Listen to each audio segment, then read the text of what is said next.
Alors dans la vidéo du jour, je voulais te présenter un top, on va dire que c'est un top 5 de mes exercices abdos préférés. Alors il n'y a pas du tout d'ordre chronologique, enfin pas chronologique, mais d'ordre, on va dire, du moins bon au meilleur, tu vois, comme on aime faire, un classement. C'est plus en gros les exercices que j'aime faire, que j'utilise pour travailler la ceinture abdominale, essentiellement quoi. Donc sans plus tarder, on va commencer par l'exercice numéro 1. Le premier exercice, clairement, c'est les relevés de jambes. Un exercice phare qui est illustré dans l'entraînement d'un détenu. Il fallait qu'il soit dans ce top, donc obligatoirement. Pour moi, c'est vraiment un excellent exercice pour travailler tout ce qui est la chaîne antérieure et particulièrement les abdos, tu l'auras bien compris. C'est un peu la variante avancée des relevés de buste, hein, à mon sens, quoi. Parce que tu as plus de poids à soulever, vu que tu as les jambes, plutôt que le buste où tu as moins de charge, en fait, si tu coupes le corps en deux. Donc clairement, c'est pour moi un des meilleurs exercices. Tu peux le faire en variation suspendue ou au sol, peu importe. Plus au sol, ça sera beaucoup plus facile que suspendu à la barre. Pareil, tu as différents levels d'évolution pour rendre l'exercice de plus en plus dur en utilisant une amplitude plus ou moins grande. Ça te permet également d'augmenter la difficulté de l'exercice. Il y en a qui penseront que c'est pas forcément un excellent exercice. Il y en a même qui considèrent qu'il faudrait s'arrêter au relevé de genoux. Parce qu'après, en fait, on fait travailler non plus les abdos, mais je crois que c'est le muscle des hanches. Alors, je veux pas dire de conneries, mais il me semble que c'est le psoas. Sinon, je ferai une petite correction, mais il me semble que c'est ça. Donc, il y en a beaucoup qui critiquent ça. Ils disent qu'en fait, les relevés de jambes, ça sert à rien parce que ça travaille pas les abdos. Et qu'en guillemets, ça travaille que le psoas. Et le psoas, c'est déjà assez fort et tout, que ça va créer des déséquilibres, des blessures et compagnie. Le problème, toujours en revenir à la base, ce n'est pas forcément un exercice déjà qui fait travailler un muscle donné, c'est toi avec ta contraction, ta tension que tu mets dans les muscles, qui va faire que tes muscles vont être contractés ou pas. Donc déjà à partir de là, je ne suis pas d'accord. C'est clair que si tu te suspends à une barre et que passivement tu fais que relever tes jambes, ouais c'est clair que tes abdos vont pas travailler. Alors que déjà si tu consciemment, avant même de faire ton mouvement, tu contractes le plus fort possible tes abdos et que tu les engages volontairement dans le mouvement, là tu vas voir qu'il y a une différence. Ensuite, il ne faut pas oublier, je suis d'accord que l'exercice s'appelle relevé de jambes, mais ce n'est simplement pas tout simplement une phase de relevé de jambes où tu fais qu'en fait à plier en guillemets tes hanches, à chercher juste à faire ça. C'est beaucoup plus complexe, c'est vraiment en fait tu dois rechercher un mouvement de bassin, tu vois, c'est le pelvis en fait qui doit remonter, tu vois, c'est comme un peu, tu dois pas te courber, mais c'est plus un mouvement qui suit la colonne vertébrale. C'est pas juste plier la jambe, tu vois, comme ça, mais plus un mouvement de bassin qui va faire que le mouvement se passe essentiellement vers la ceinture abdominale. Ça sera les abdos qui vont faire que c'est tes jambes qui vont relever. En gros, tes jambes, elles doivent être comme un point mort. Bien sûr, elles doivent être contractées, mais imagine tes jambes comme un poids mort. C'est pas tes jambes qui doivent bouger, c'est vraiment le mouvement de bassin. Un mouvement de bassin qui va être une petite amplitude, mais c'est essentiellement que le bassin qui doit faire le mouvement de relevé de jambes. Ça, c'est un point extrêmement important que les gens négligent et ne comprennent pas avec cet exercice-là. Ensuite, exercice numéro 2 que j'ai voulu mettre dans le classement, c'est le Dragon Flag. Donc là, c'est un exercice un peu plus avancé.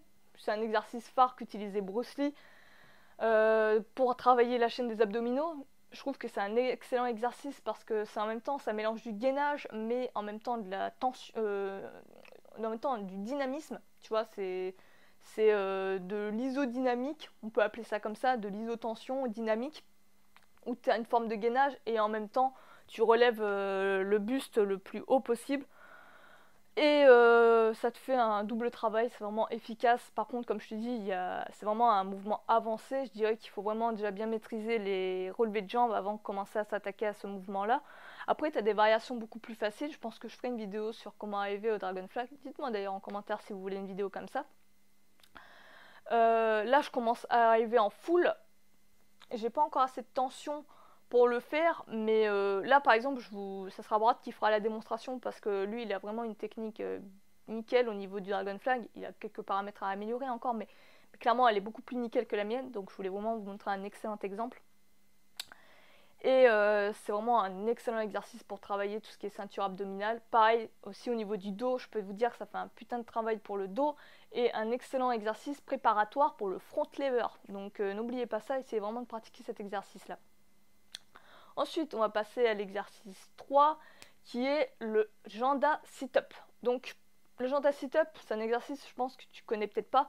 C'est tout simplement un relevé de buste, un sit-up, mais tu sais, au lieu de coincer les pieds dans un support, tu vois, ce que d'ailleurs beaucoup de gens reprochent, le fait de coincer les pieds dans un support va faire que tu vas travailler le psoas, et pas du tout les abdos, il y en a beaucoup qui critiquent ça.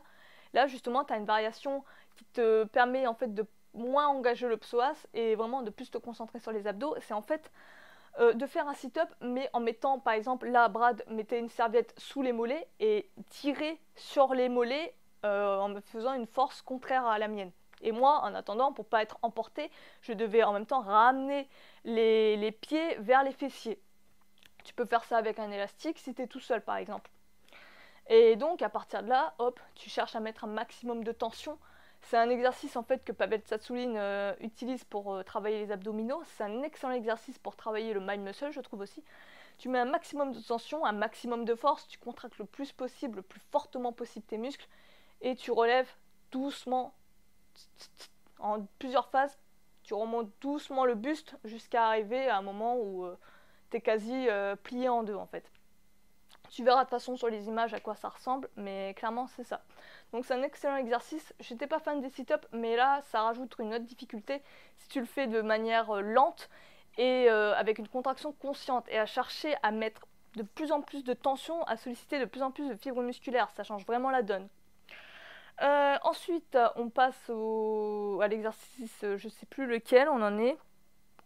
On va passer à l'exercice 3 ou 4, je sais plus dans quel classement on est, enfin bref. Alors, prochain exercice, ça va être le drapeau en étreinte. Alors, le drapeau en étreinte, c'est un excellent exercice pour les obliques et un exercice préliminaire pour avant d'attaquer le fameux drapeau, hein, la fameuse figure de street, une de mes figures préférées d'ailleurs, je la trouve très classe. Et donc c'est un excellent exercice qui n'est pas non plus si dur que ça, je pense. Après, il faut avoir les bonnes étapes pour progresser dedans, mais les étapes préliminaires sont assez faciles et ça rajoute vraiment un très bon exercice de gainage pour les obliques, mais pour toute la ceinture abdominale dans son ensemble. Vraiment, c'est un exercice que j'aime bien, qui en fait, c'est pas un gainage genre tu tiens pendant une minute, hein. C'est genre le gainage, tu le tiens pendant 10-20 secondes. Si en plus tu cherches à mettre un maximum de tension, j'en parle même pas. Mais c'est un excellent exercice au préalable avant d'attaquer le drapeau. Et on passe normalement au 5e exercice, hein, si mon ordre est bon, si j'ai bien compté en guillemets mes exercices. Donc le 5e exercice, c'est en fait, je sais même pas comment l'appeler, je pense qu'on va l'appeler le relevé de buste suspendu ou j'en sais rien, un truc dans le genre. En fait, c'est le même délire que les relevés de jambes, mais version buste en fait, mais vraiment avec une amplitude complète. C'est-à-dire que tu commences vraiment dos droit et tu remontes, tu plies en fait tes hanches jusqu'à arriver à l'abdomen de ton partenaire. Donc moi j'utilise Bradley sur le coup pour m'aider, pour me servir de structure en guillemets, et c'est pas mal parce que ça rajoute vraiment un exercice supplémentaire de gainage au niveau des cuisses. Il faut quand même avoir quand même quelques bagages au niveau force pour tenir comme ça, c'est pas forcément évident pour tout le monde. Mais au début, si tu galères, tu peux par exemple demander à ton partenaire de tenir les cuisses pour vraiment se concentrer après sur le travail abdominal, ça peut être intéressant et pas mal. Et sinon, si tu es tout seul, je te conseille de le faire par exemple suspendu à une barre. Là aussi, c'est pas forcément évident, mais si tu y arrives, tu peux le faire. Suspendu à une barre, tu te plies en fait, tu mets la barre au niveau de sous tes genoux en guillemets, tu dois tenir genoux pliés. Tu vois, en gros, il y a la barre, imagine ça c'est ton genou, tes genoux pliés, tu as la barre là, tu dois tenir comme ça en fait, pour pas tomber. Mais encore, c'est pas forcément très confortable parce que ça irrite un peu les tendons des genoux, c'est pas chouette. Je vous conseille de mettre un peu une serviette dessus pour combler à ça, ce petit problème-là. Mais encore, demande à quelqu'un aussi de te tenir les pieds si au début tu n'y arrives pas. Mais c'est un excellent exercice qui travaille vraiment les abdominaux dans toute son amplitude. Pas de demi-amplitude comme on peut avoir avec le crunch par exemple. Enfin, je sais même pas si on peut appeler ça une demi-amplitude.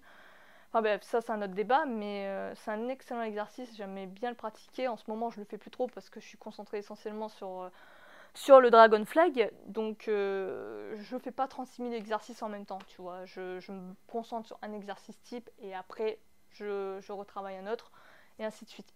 Donc voilà, c'était mon top 5 de mes exercices favoris. Il va peut-être changer, c'est pas forcément inscrit dans le marbre, mais pour l'instant c'est ceux que je pratique, c'est ceux que j'ai pratiqués régulièrement et que j'apprécie énormément. N'hésite pas à me donner toi aussi ton top 5 ou ton top je sais pas combien d'exercices abdos. Ça fait toujours plaisir d'avoir un peu ton retour là-dessus, savoir ce que tu fais toi. D'ailleurs, ça peut me donner des idées, m'inspirer, c'est toujours intéressant. Donc n'hésite pas à me donner ton opinion là-dessus, ce sera avec plaisir que je te lirai. N'hésite pas à liker, commenter, partager, enfin tu fais ce que tu as envie quoi. Et si c'est pas déjà fait, abonne-toi pour savoir lorsqu'on sort de nouvelles vidéos. Et moi je te dis à la prochaine. Ciao.